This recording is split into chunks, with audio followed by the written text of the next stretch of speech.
Selamat pagi Ibu. Selamat pagi. Apa kabar Ibu? Alhamdulillah sehat.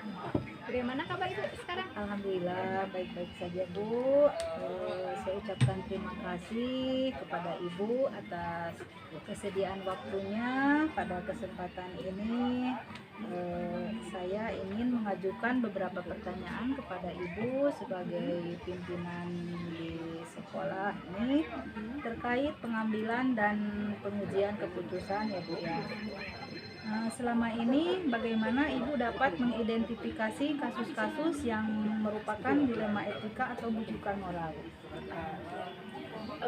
Dalam mengidentifikasi yang merupakan dilema etika atau bujukan moral sebagai seorang pemimpin di sebuah instansi pendidikan, memang kalanya kita menghadapi kasus yang beragam ya, baik itu dilema etika ataupun kasus yang merupakan bujukan moral. Nah, seperti kita ketahui bahwa kalau dilema etika itu kan dimana kita dihadapi pada situasi yang merupakan ada dua nilai-nilai kebenaran yang saling bertentangan. Nah, sedangkan kalau kasus untuk rujukan moral itu kan yang sudah tentu benar atau salah. Nah, untuk mengidentifikasinya, cara yang saya lakukan adalah dengan memahami dulu masing-masing kasus itu seperti apa. Kemudian saya juga harus berkomunikasi dengan pihak-pihak yang terlibat. Nah, setelah permasalahan dipahami, saya perlu melakukan beberapa hal. Nah, misalnya memetakan kasus tersebut apakah rujukan moral atau dilema etika. Nah, untuk itu perlu dibuatkan daftar pertanyaan, terus juga syarat sebuah kasus kan merupakan dilema etika jika kedua masalah itu berbenturan, tidak melanggar aturan. Nah, terus juga tidak melanggar norma-norma yang berlaku. Nah, atau menimbulkan ketidaknyamanan sosial, itu merupakan dilema etika. Nah, jika kasus tersebut lolos dari syarat-syarat tersebut, maka dipastikan itulah dilema etika, dan sebaliknya jika tidak lolos merupakan kasus yang merupakan bujukan moral. Seperti itu Ibu. Baik Bu. Nah, selama ini bagaimana Ibu menjalankan pengambilan keputusan di sekolah Ibu, terutama untuk kasus-kasus di mana ada dua kepentingan yang sama-sama benar atau sama-sama mengandung nilai kebajikan? Untuk kasus dilema etika yang dimana kasus tersebut memiliki dua permasalahan, yang keduanya itu sama-sama benar, yaitu saya akan mempertimbangkan kedua hal itu ya, yang sama-sama benar tersebut dengan faktor apa dan pihak yang mana. Nah, apakah kepentingan perorangan atau banyak orang, apakah mengandung nilai-nilai kebenaran atau kesetiaan, rasa adil misalnya, atau belas kasihan. Nah, atau apakah berdampak untuk saat ini atau untuk masa yang akan datang. Langkah-langkah atau prosedur seperti apa nih yang biasa Ibu lakukan selama ini? Untuk prosedur, langkah-langkah yang pertama adalah dengan cara memilih atau mempertimbangkan kedua kebenaran tersebut. Nah, dengan melihat yang paling kecil mudaratnya dan yang besar manfaatnya. Jadi ketika keputusan telah dibuat, nah namun sebelum itu mendengarkan dulu pertimbangan dari beberapa pihak yang terlibat. Nah, atau yang dimungkinkan lebih tahu duduk permasalahannya. Tentu akan saya lakukan juga agar ketika keputusan dibuat benar-benar menjadi keputusan yang terbaik bagi semua pihak. Dan tahap berikutnya saya akan melakukan investigasi dengan memeriksa kembali. Nah, memeriksa kembali fakta-fakta yang ada. Nah, dengan pertanyaan-pertanyaan misalnya. Nah, baru setelah itu buatlah keputusan. Memang tidak cukup sampai di sana. Jadi keputusan itu telah dipilih harus ditinjau kembali. Nah, apakah sudah yakin benarnya atau itu benar-benar yakin bahwa keputusan itu yang terbaik. Baru setelah itu dibuatlah keputusan yang paling tepat. Seperti itu Ibu. Baik-baik. Selanjutnya hal-hal apa saja yang selama ini Ibu anggap efektif ya Bu ya dalam pengambilan keputusan pada kasus-kasus dilema etika? Nah, dalam kasus pengambilan keputusan dilema etika yang paling efektif menurut saya perlu dilakukan adalah adanya menyederhanakan pokok permasalahan. Nah, dan membangun kebijaksanaan seperti itu. Nah, selain itu dengan meminta pertimbangan dari berbagai pihak yang terlibat, nah, yang dirasa akan lebih memahami akan permasalahan tersebut. Nah, selanjutnya hal-hal apa saja yang selama ini merupakan tantangan dalam pengambilan keputusan pada kasus-kasus dilema etika? Memang tentu banyak tantangan ya Bu dalam menghadapi dilema etika itu karena sangat rumit dalam penyelesaiannya. Nah, dari hasil keputusan yang diambil mungkin akan ada pihak-pihak yang tidak bisa menerima itu tantangannya, menerima sepenuhnya dari keputusan tersebut. Nah, proses untuk dapat memahamkan sebagian orang untuk dengan secara ikhlas menerima dan menjalani keputusan menjadi sebuah tantangan yang sangat besar buat kami gitu ya, bagi saya terutama. Nah, serta untuk tetap istiqomah dalam menjalankan keputusan itu yang telah kita sepakati bersama. Apakah Ibu memiliki sebuah jadwal tertentu ya dalam menyelesaikan kasus dilema etika?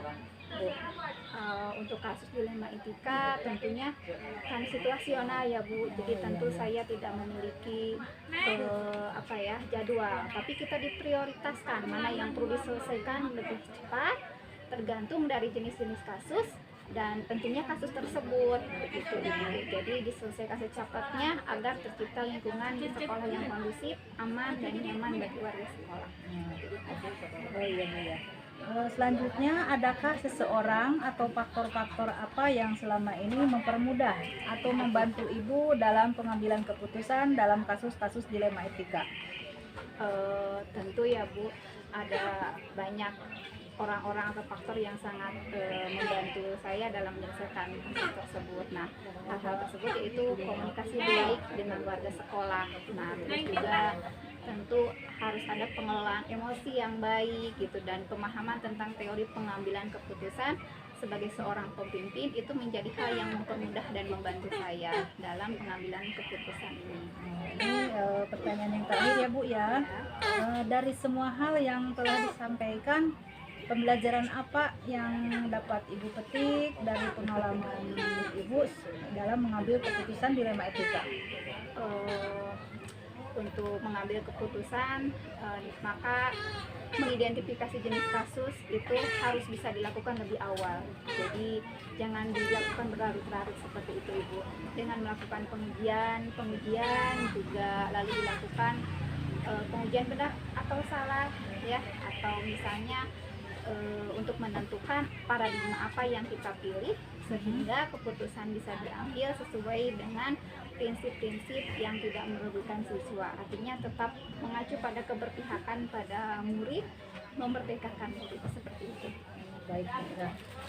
Saya ucapkan terima kasih banyak ya Bu ya atas jawaban yang diberikan oleh Ibu. Mudah-mudahan bisa bermanfaat untuk saya. Amin. Terima kasih sekali lagi atas waktunya.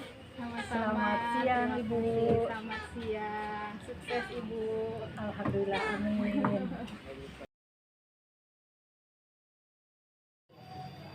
Selamat siang Bapak. Selamat siang Bu. Apa kabarnya Bapak? Alhamdulillah baik.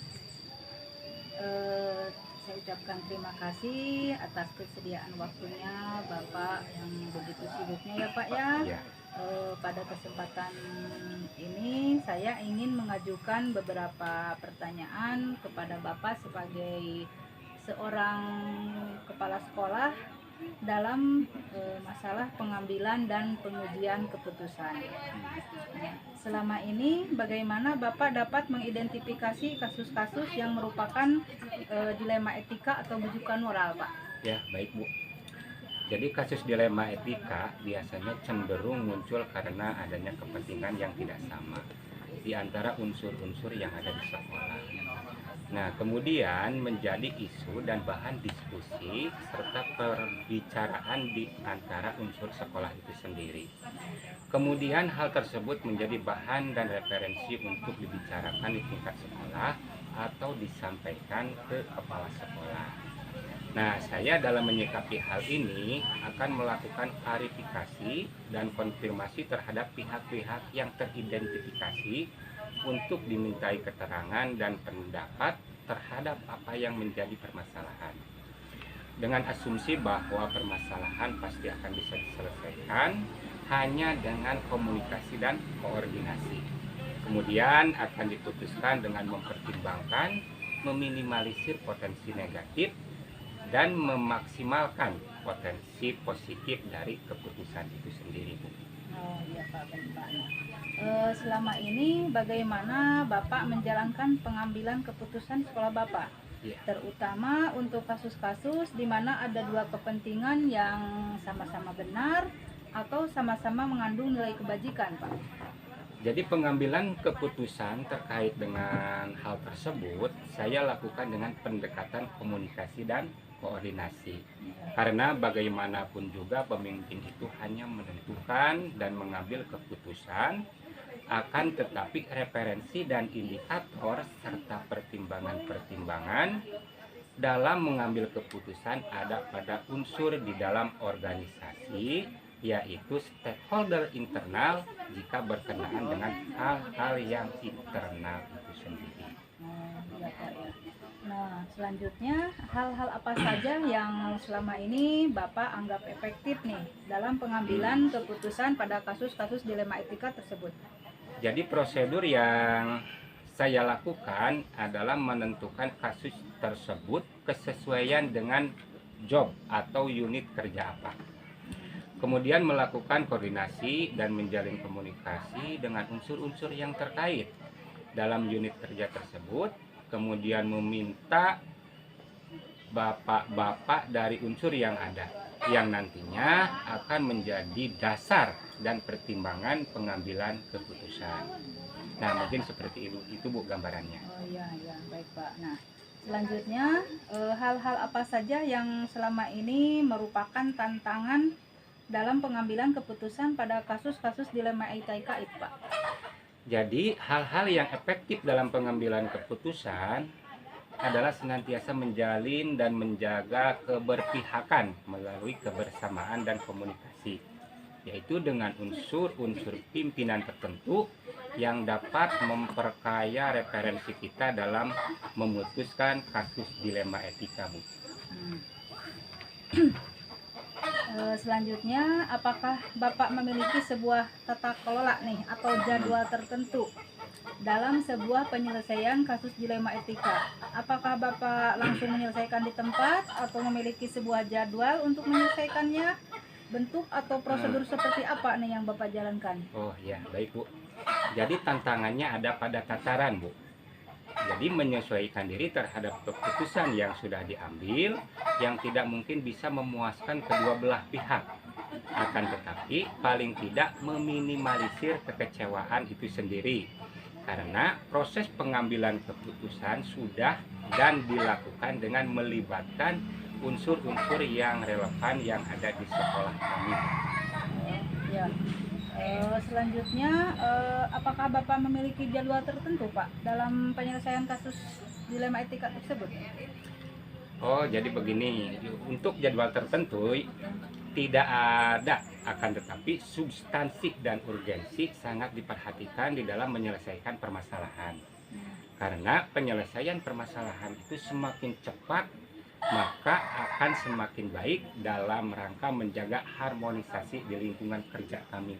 Oh ya, nah adakah seseorang nih Pak atau faktor-faktor apa yang selama ini mempermudah atau membantu Bapak dalam pengambilan keputusan dalam kasus-kasus dilema etika tersebut, Pak? Seseorang atau faktor-faktor yang mempermudah dalam mengambil keputusan sesungguhnya tidak ada yang khusus. Akan tetapi pelibatan unsur-unsur internal sekolah itu sering dilakukan untuk memperkaya referensi dan informasi. Seperti itu Bu yang sering saya lakukan. Ini pertanyaan terakhir ya Pak ya. Ya. Dari semua hal yang telah disampaikan, pembelajaran apa nih yang Bapak dapat petik dari pengalaman Bapak dalam mengambil keputusan dilema etika Pak? Ya. Jadi pembelajaran yang dapat saya petik dari pengambilan keputusan ini tentu saja sangat banyak sekali, namun diantaranya yang pertama yaitu memahami konteks permasalahan itu sendiri. Ya. Kemudian yang kedua yaitu koordinasi dan komunikasi sangat penting. Ya, Pak. Jadi adanya karena saling untuk menjaga harmonisasi lingkungan kerja juga untuk memperkaya referensi bagi kami. Mungkin itu Bu jawaban dari kami. Terima kasih Bapak atas semua jawaban-jawaban dari semua pertanyaan yang saya ajukan. Terima kasih atas waktunya sekali lagi. Semoga perbincangan kita kali ini membawa manfaat, terutama khususnya bagi saya dan umumnya bagi kita semua ya Pak ya. Baik Bu. Terima kasih. Selamat Sama-sama siang Ibu. Bu, Pak. Selamat siang.